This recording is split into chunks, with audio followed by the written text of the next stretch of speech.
امام علی مقام امام حسین اور آپ کے بڑے بھائی امام حسن رضی اللہ تعالیٰ عنہ حضرت عبداللہ ابن عمر رضی اللہ تعالیٰ عنہ کے ساتھ کھیل رہے تھے. ابھی بچپنا ہے، چھوٹے ہیں، کھیل رہے ہیں. اس وقت دور خلافت عمر فاروق رضی اللہ تعالیٰ، اس وقت امیر المؤمنین عمر فاروق رضی اللہ تعالیٰ.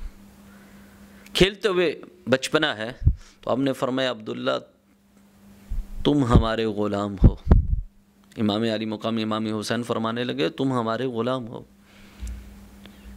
عبداللہ بھی ابھی کیونکہ چھوٹے ہیں تو دل کے اندر خیال آیا میرا باپ تو امیر المؤمنین ہے، تو امام حسین کہہ رہے ہیں تم ہمارے غلام ہو. بھاگتے ہوئے اپنے والد کے پاس، بابا بابا، کہا بیٹا کیا بات ہے؟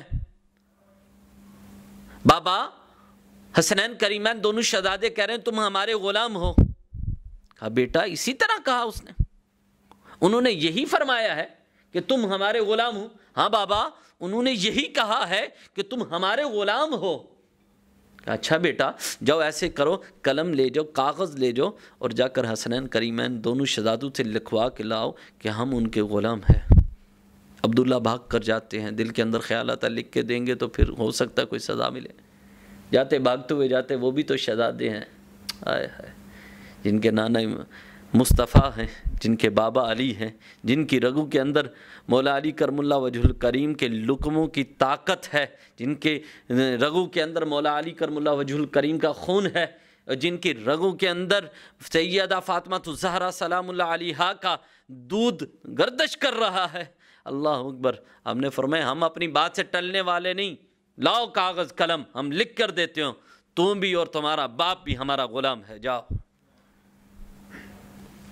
لکھ کر دے دیا. عبداللہ بھاگتے ہوئے بابا بابا حسنین کریمین نے لکھ دیا کہ تم ہمارے غلام ہو، تمہارا باپ بھی ہمارا غلام ہے.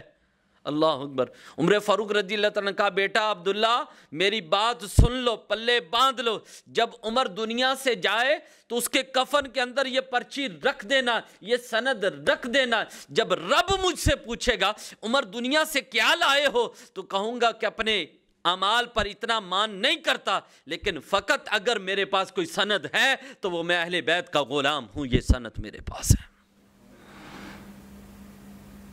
تو عمر فاروق رضی اللہ تعالیٰ یہ ہمارے لیے درس ہی چھوڑ کر گئے ہیں کہ اہل بیت کے غلام بنو تو دنیا پہ بھی کامیابی ملتی ہے، آخرت میں بھی کامیابیاں ملتی. جو بھی اہل بیت کے دامن کو پکڑتا ہے وہ اللہ تعالیٰ اسے دنیا میں بھی کامیابیاں دیتا ہے اور آخرت میں بھی اسے کامیابیاں عطا فرماتا ہے.